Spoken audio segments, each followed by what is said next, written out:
SMU, Pitt, Clemson, and Miami are undefeated in ACC play. And folks, we got to talk about the state of the conference. Let's go.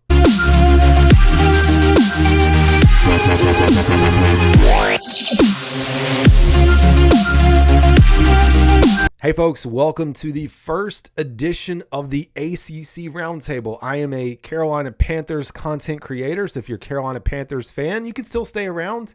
You can still watch this content. We are going to grow and expand the channel. Unfortunately, with the Carolina Panthers playing piss poor, I need other things to talk about. So we're going to start with ACC football play, and I know we are well into the season. The season's at the end, but it's better to start now for me and build up that audience and add it to the show and then expand that so then we can start talking about, expanded content within North Carolina, the state of North Carolina, that is. We'll get into App State.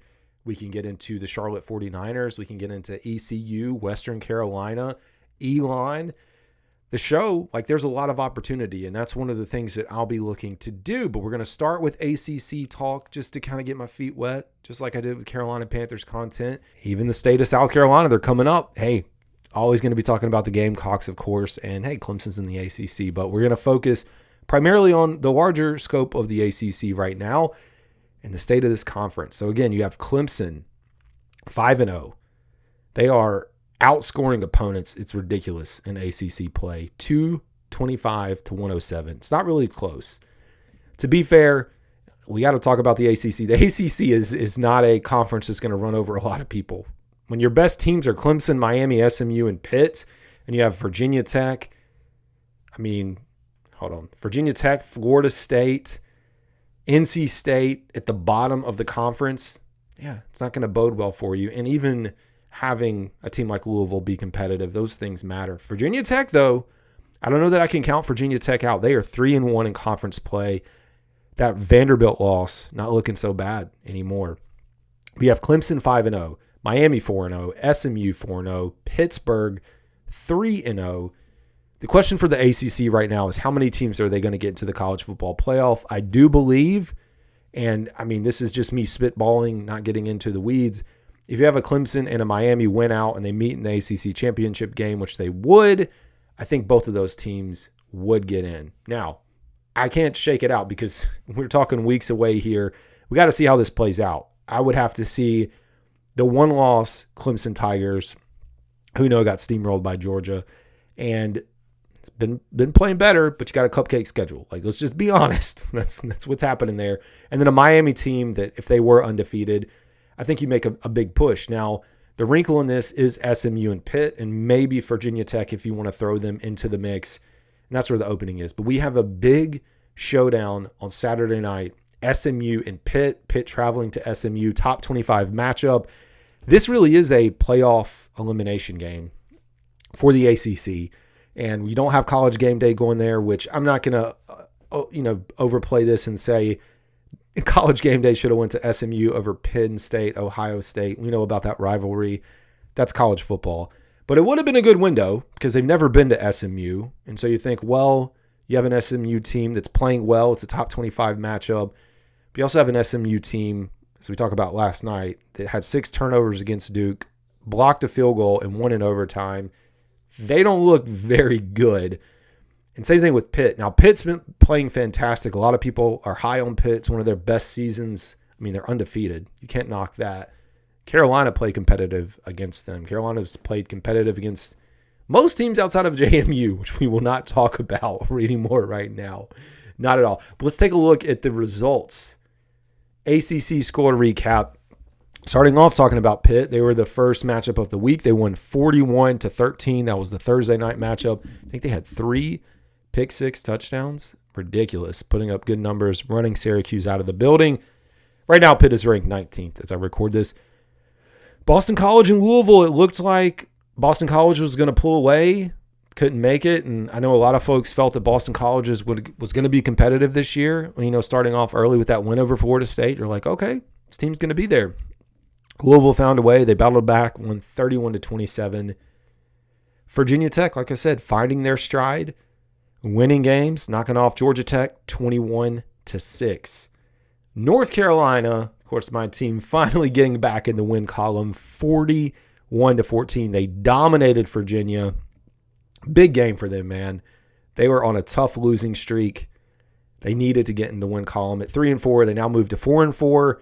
And you start to find a little bit of hope. You look ahead to a Florida State, NC State who's struggling, Wake Forest. Wake Forest picked up a big win. But you look at this now and you say, okay, can we get to 6 or 7 wins? Which did not feel like was possible a few weeks ago. So I really like the direction that North Carolina is headed. Not to take anything away from UVA, who started off hot, but they've kind of simmered down. Wake Forest pulled off the upset. I don't know if you call it an upset. Stanford should have won that game. I mean, they were in it, had the turnover at the end, but hats off to Wake Forest for finding a way to win. How about Cal putting a beatdown over Oregon State, 44-7? And it was really no contest with Miami and Florida State. Not much of a matchup. 36-14. Miami again keeps rolling. They are number 6 in the country. And lastly, SMU and Duke. Final right there. Went into overtime. You had the block kick. Talked about the turnovers. Duke, I think, made a smart decision to go for 2. I would have gone for 2 as well. They just didn't get it. Didn't convert it. I will say, I'm a North Carolina fan. I think there was holding on the SMU player. I think he was holding the Duke player. He was there early. Should have been some type of a penalty. It wasn't called. They let it play, and that was your game. So SMU kind of reeling back, but finding a way to win. They do have the easiest schedule remaining, which potentially could give them a path, again, if they could knock off Pitt into the ACC championship. I don't know what the tie scenario looks like, which I guess we'll have to pull once we get closer. Talk about the tie scenarios. But yeah, tough. And speaking of Duke, man, Duke football becoming the stepping stone foundational piece for a lot of coaches. You look at Elko and what he's doing with Texas A&M, the team that he left here. I know he took some guys with him.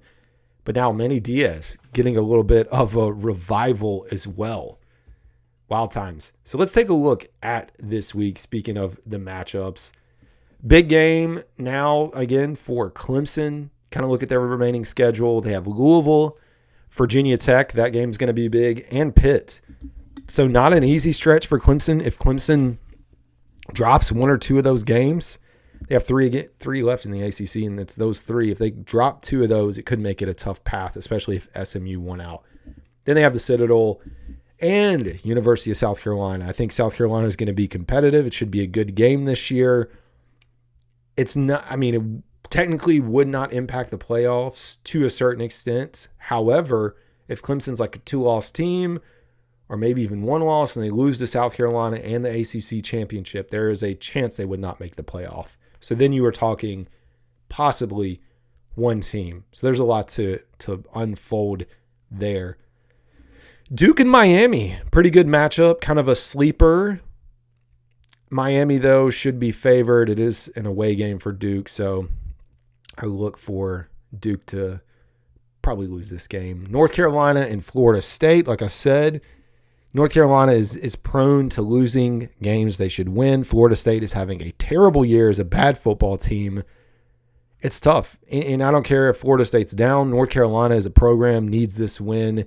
Get over the mark, get into a winning record at 5-4, and slowly creep your way. Now, they're not making a run as far as like the ACC championship, but slowly work your way back into this. Who else we have on the schedule? NC State taking on Stanford. Big matchup there for them is NC State also trying to get back, get things stable and back over here in the win column for them. Pitt and SMU, that is the ACC game of the week, in my opinion, for this week. We haven't talked about, Syracuse and Virginia Tech. But yeah, looking ahead, so SMU, like I said, they have Pitt, then they have Boston College, Virginia, and Cal.